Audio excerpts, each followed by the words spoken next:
করেছি বিয়ে, কিন্তু তুমি কে বলছো? আমি তোমার আগের ভালোবাসা। তুমি আমার আগের ভালোবাসা? হ্যাঁ বলো, কি মনে করে ফোনটা করিয়েছো? তুমি তোমার বউ ফটোটা দেখাবে প্লিজ? না, যদি নজর লেগে যায় আমি কাউকে ফটো দেখাবো না। একটু দেখেই ডিলিট করে দেবো। তুমি যদি আমাকে কোনোদিনও ভালোবেসে থাকো তার ফটোটা দেখাও। ঠিক আছে, এই নাও। এটা তো আমার ছবি।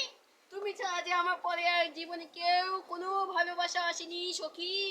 এই ভাবে যদি কেটে যায় চিরদিন, মনে মনে যদি হয় মনটা রঙিন, স্বপ্নেরই ভাষাতে আর পারি না আসাতে, এখন চলে যাই। Tata bye bye, tata bye bye. এই